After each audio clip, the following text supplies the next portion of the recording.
Magandang hapon sa inyo, mga kaibigan. So, andito tayo ngayon sa kagubatan. Papakita ko sa inyo ang isa pang prutas.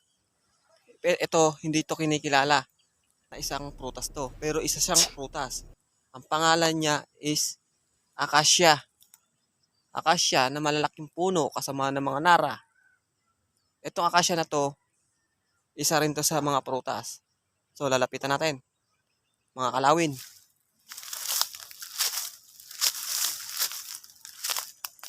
Ayan. Nakita nyo na. Itong puno na to. Ayan. Ang puno na yan. Pwede rin siyang ulingin. Nag-uuling kasi ako dati.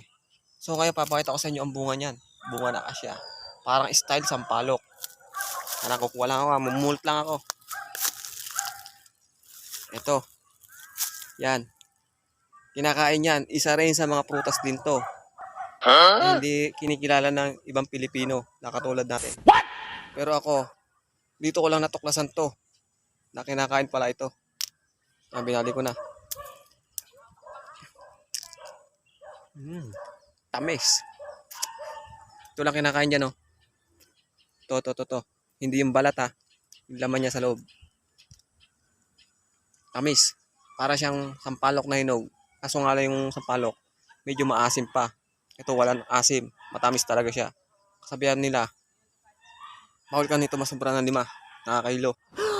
Ang karamihan na nalalaman ko. Mga 2-3 pwede pa. Ano?